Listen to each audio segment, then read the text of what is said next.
gave it back. Umar ibn Abdulaziz gave it back to Ahlul Bayt during his caliphate.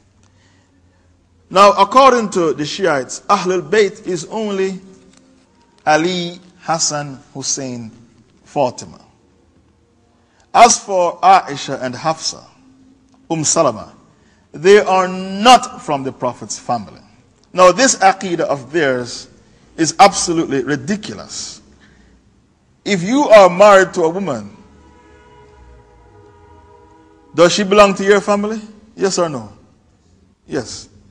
How do we know that in Islam, if you are married to a woman, she is of your family?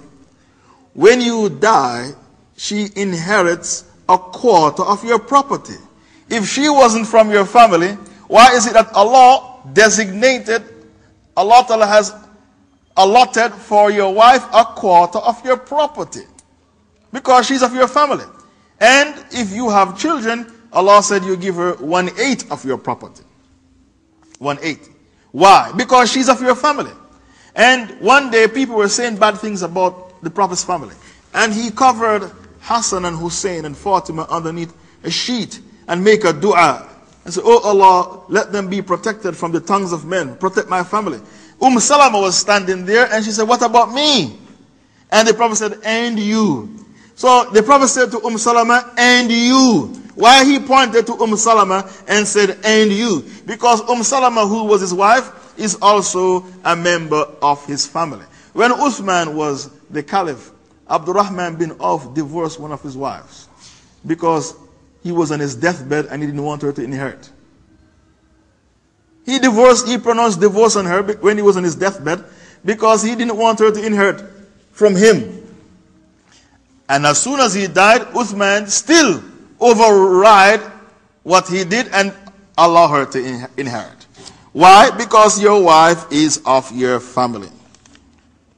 To say that Fatima, Omar slammed the door in his face and caused her to lose her pregnancy, and she died as a result, and Ali did not do anything, you are saying that Ali was a weak man. Ali, radiallahu anhu, at no time in history he was proven to be a weak man.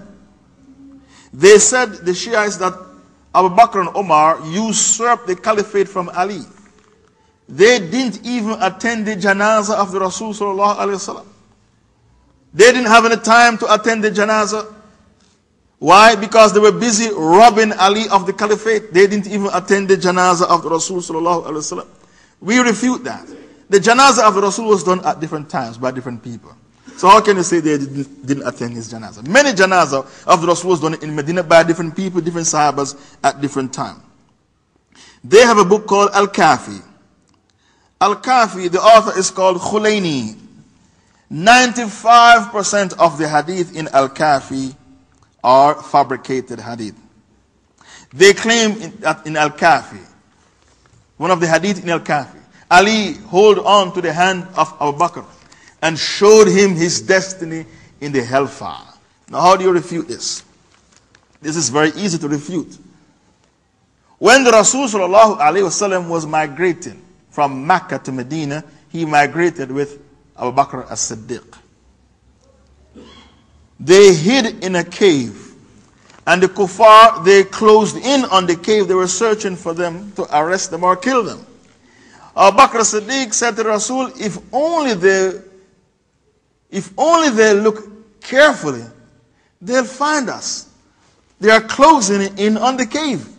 And the Rasul sallallahu alaihi wasallam said to Abu Bakr as-Siddiq, La tahzan, inna Allah ma'ana. Don't be afraid, Allah is with us.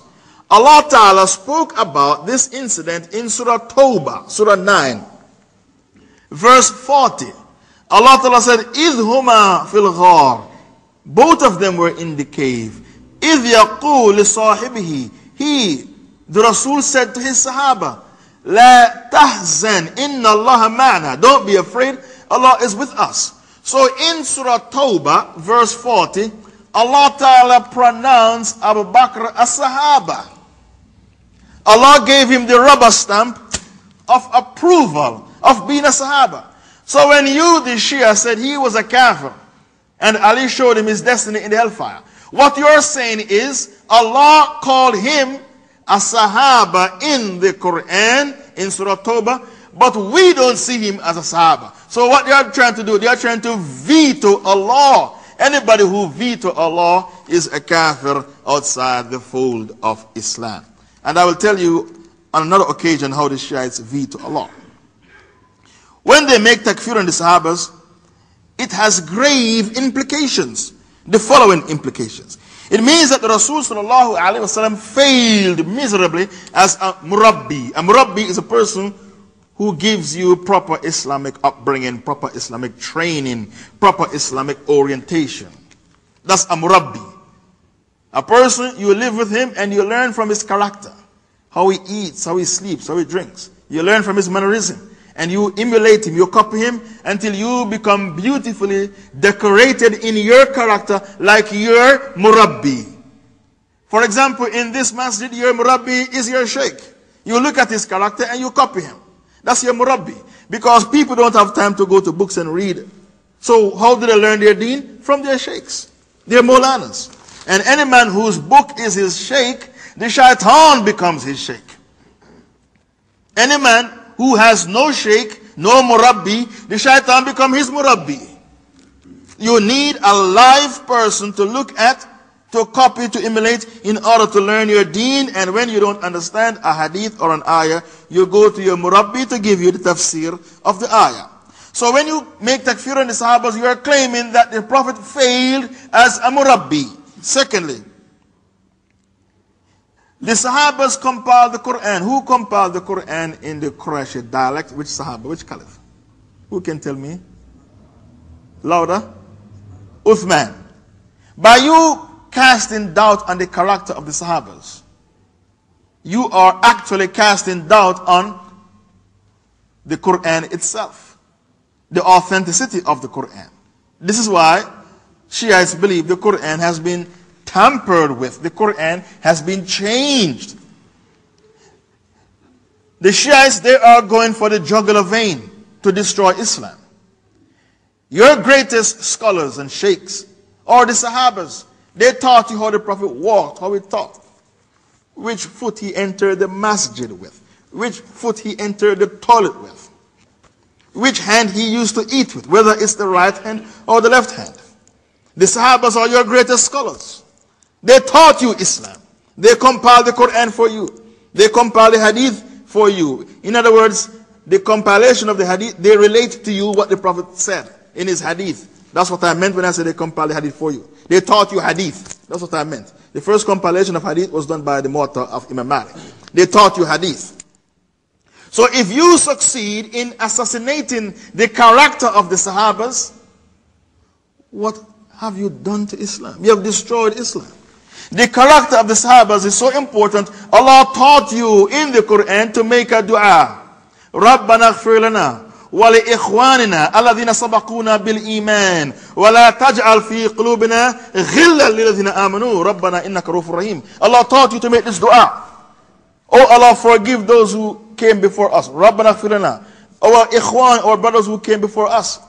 And do not put in our hearts any rancor, hatred, resentment to them, our brothers who came before us. This dua is to make you love the Sahabas. Allah said, radiyallahu anhum wa radu an. Allah is pleased with them and they are pleased with Allah. The Prophet said, la tasubbu ahadan min ashabi. فَلَوْ أَنْفَقَ أَحَدُكُمْ مِثْلَ أُهُدٍ ذَهَبًا مَا أَدْرَكَ مُدَّ أَحَدِهِمْ وَلَا نَصِيفٌ. Do not insult any of my Sahabas.